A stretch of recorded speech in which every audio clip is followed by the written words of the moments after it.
পিজির দাম না দিলে আমি স্টক করি এখানেই মরে যাবো। আমরা একজন বড় কৃষকদের থেকে জানবো যে তিনি এবছরে কি পরিমাণে পেঁয়াজ লাগাচ্ছেন এবং এই পেঁয়াজের কতটা খরচ হচ্ছে, এছাড়া তিনি এবছরে পেঁয়াজের দাম কেমনটা প্রত্যাশা করেন। তো এবার হচ্ছে আপনি কতটুকু জমিতে পেঁয়াজ লাগাচ্ছেন?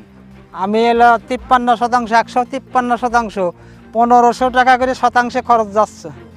এবছরে 153% অর্থাৎ 1.5 একরেরও অধিক জমিতে পেঁয়াজ রোপণ করছেন। হ্যাঁ জি। তো আজকে জোন আছে কতজন? আজকে জন আছে হলো 24টে। 24 জন। তো আজকে কতটুকু ভুঁই শেষ করবে? আজকে শেষ করলো 60%। ইতিমধ্যে হয়ে গেছে। ইতিমধ্যে হয়ে গেছে। আসর আজানের পর পরে জমিতে লাগানো শেষ হ্যাঁ, হয়ে শেষ গেছে। হয়ে এখন গেছে। তাদের ছুটি।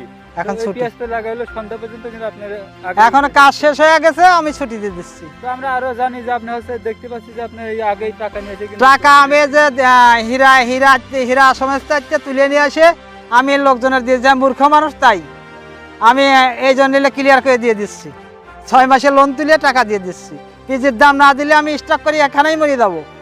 এবছরে আপনি পেঁয়াজের দামটা খরচ ব্যয়, পেঁয়াজ চাষের এই ব্যয়ের তুলনায় কি পরিমাণ দাম প্রত্যাশা করেন? আমার 2000 টাকার নিচে দিলি পরে এই জমিতে বাড়িতে যেতে পারবো না।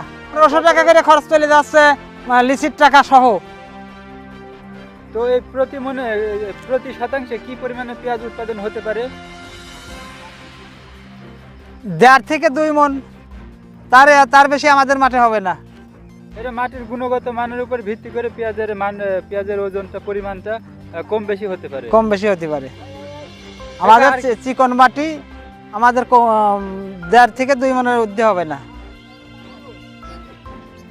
তো দর্শক দেখতে পাচ্ছেন কাজ শেষ না হতে হতেই কিন্তু তিনি প্রত্যেকের পাওনা বুঝে দিচ্ছে, যার পাওনা শেষে তাকে বুঝে দিচ্ছে, মানে 1000 টাকার নোটের জন্য 2 জন পেয়েছে, একজনকে দিচ্ছে।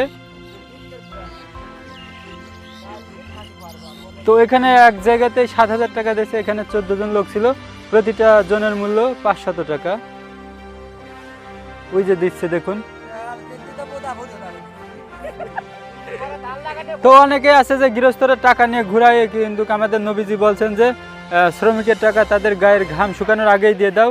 তো আমাদের দেশে কিন্তু অনেক কৃপণ গৃহস্থ আছে, তাদের টাকা থাকা সত্ত্বেও কিন্তু তারা ইচ্ছাকৃতভাবে দেয় না, অনেক দিন ধরে ঘুরায়।